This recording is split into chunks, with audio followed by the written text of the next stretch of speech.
Shalom, dear friends. This is Daniel of Netivyah News. I told you 2 weeks ago that I would be taking a break due to my trip to Finland, but that if there were any big news stories, like a war with Iran, I would try to make a short video. So, I guess I have to keep my promise. On Friday the 13th, at 3 in the morning, Israel started Operation A Nation Like a Lion, Am Kelavi, what's translated by most into English as Lion Rising, with a two-pronged assault on Iran.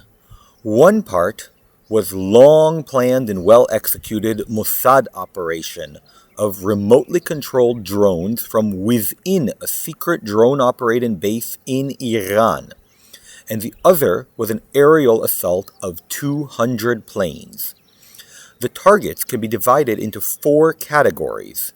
The first is the Iranian air defense systems and radar installations, which is what would keep Israel's Air Force from doing what they need to do, and continue to prevent Israel from having air superiority. So that is obviously a very important category of targets. The second is Iran's surface-to-surface ballistic missiles and launchers, which are what Iran would use, and in fact did use, to retaliate against Israel. The third category is, of course, the Iranian nuclear sites, enrichment plants, and so forth, which Israel sees as an existential threat and the reason for the attack.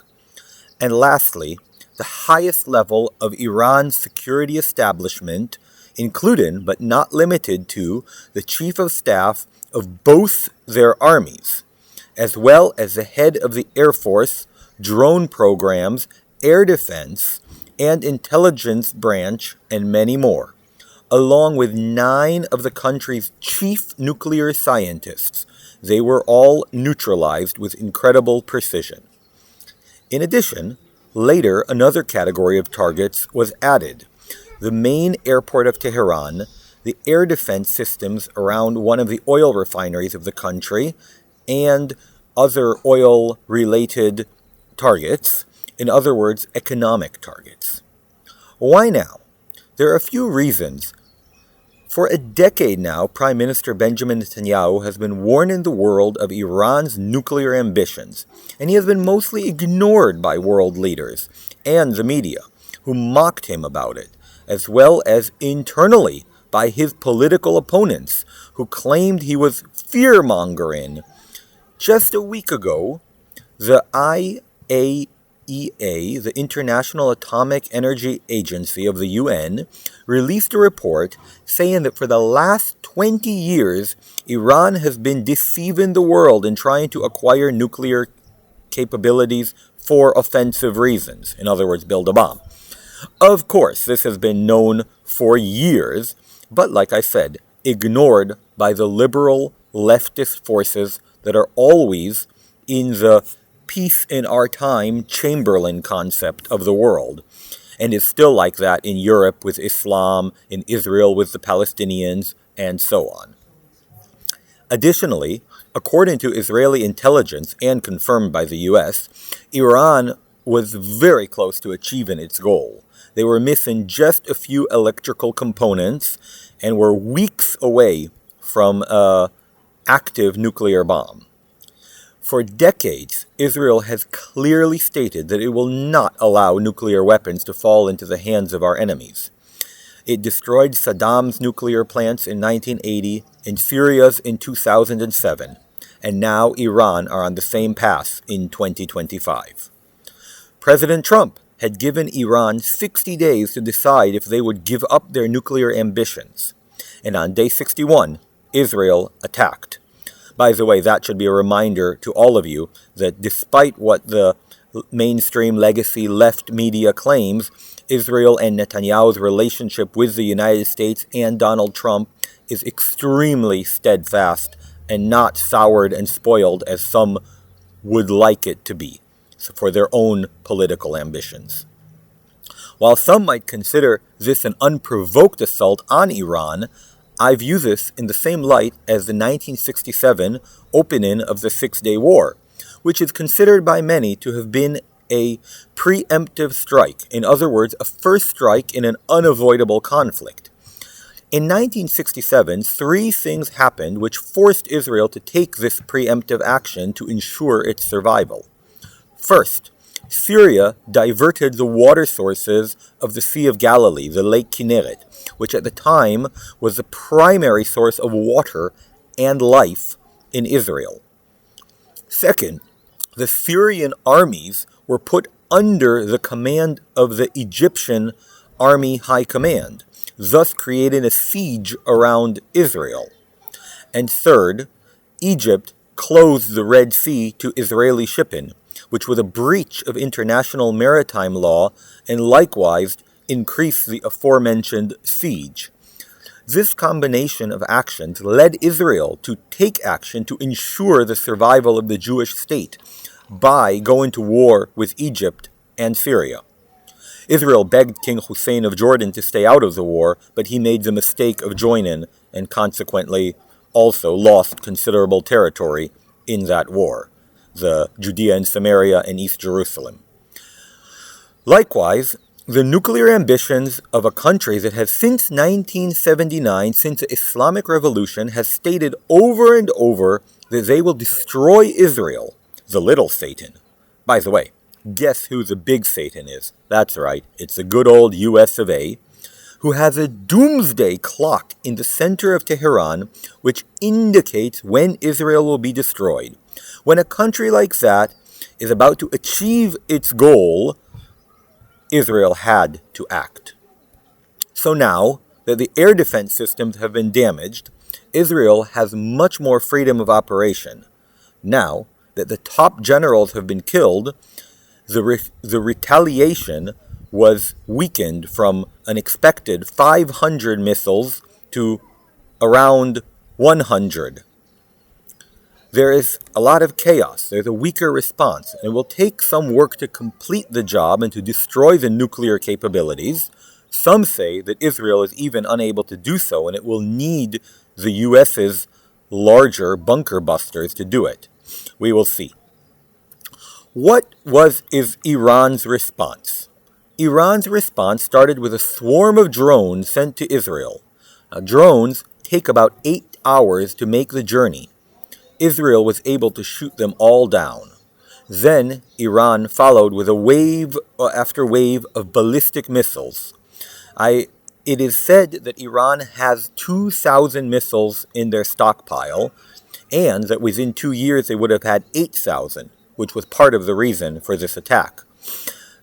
Currently, they've used about 150 of them, 100 in the first day and another 50 last night, in their waves. And now, while you've all heard of Israel's Iron Dome, David Sling, and that the U.S. is assisting with Patriots and SADs to defend Israel, but unfortunately, these systems have limited ability quantity-wise and can be overwhelmed by a large salvo of targets. Thus, the operators have to make split-second decisions on which targets to shoot down based on where they seem to be aiming for.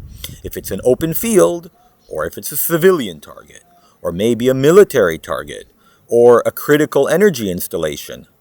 Not only that, but in the case of a successful interception, the shards of such missiles can be many meters in size and can cause considerable damage as well. The Houthi missiles were 15 meters in size. The Iranian best missiles are 11.4 meters in size. These are very large missiles. They're 3, 4, 5 building stories lengths. It is said the results of the Iranian missile waves on the first day were 3 dead and 91 injured, and some buildings and homes were destroyed in Tel Aviv, Rishon LeZion, and Ramat Gan. Additionally, there were military targets hit as well, but they have not been made public, although there was a report of 7 soldiers lightly wounded in one of them. In the second night, there were more waves of attacks. Unfortunately, a family of 5 were wiped out in the Arab town of Tamra, 3 children, a father and mother. And in Bat Yam, there were 120, some wounded and multiple dead when a building was struck. And additionally, there were more wounded in other locations. And there was one confirmed hit in the Weizmann Institute of Technology. Israel's chief of staff has said that due to the initial attacks, the Iranian air defense has been disabled and the future attacks in Iran will proceed according to the pre-made plans. So far, the US and even some of our less enthusiastic allies such as France and the United Kingdom have fully supported Israel's assault. For example, Nigel Farage of the United Kingdom said that to understand Israel's actions against Iran, we need to understand the total failure of the US-led Iranian nuclear deal made by Barack Obama over a decade ago. One that allowed Iran to continue funding terrorist groups, threaten the Middle East, as well as advance their ballistic missile programs and, of course, advance towards the bomb. There are unconfirmed reports of Iranian Navy forces that confronted a British destroyer and forced it to change course, claiming that it was assisting Israel in guiding its missiles and attacks. British Prime Minister said that they will be moving forces into the region to assist in the area. I hope and pray that unlike the 20 months Gaza adventure, we will work much more intensely and efficiently in Iran, but the expectation is that this will take weeks at least. With all the care and concern that I have for our US allies, I hope that Iran is foolish enough to attack their bases in the region, which they have threatened to do. There is already an unconfirmed report of such an attack, for example, a drone attack on the US embassy in Iraq, but I don't think that it is a reliable report. But obviously, Israel would like to see its greatest ally, the United States, enter this conflict, and the expectation of many is that it will. Not with boots on the ground, although even that there have been unconfirmed reports that Green Beret units are or Delta forces, I can't remember which, I think Delta forces, are preparing to take over the Iranian nuclear plants if and when needed in order to properly destroy them. But again, very unreliable reports, and even if it was true, it wouldn't be reported until after it happened. Now here's a very interesting report that's of course related to the conflict but moves away from Iran. According to the Saudi paper Al-Hadath and Israeli sources, the IAF, the Israeli Air Force, launched a sortie last night to Yemen, attacking their Jihad Council, and, even though it is not yet fully confirmed, killing the number 2 within the Houthis, their chief of staff, Mahdi al-Mashat. For now, pray that the Iranian people free themselves of the Ayatollahs. There are reports that despite the travel bans within Iran on aircrafts, many flights have been leaving the airport in Madrabad, heading north towards Russia, with different high-level Iranians and oligarchs. And now we know that Vladimir Putin, like with Bashar al-Assad, loves dictators with suitcases full of cash. So we'll see what happens with that. But pray that the Iranian people free themselves from this oppressive regime. Pray for the IAF and the IDF. Pray for the leadership of Israel to make godly decisions. And please pray for continued protection for all of Israel. Am Yisrael Chai, and Shalom from Finland.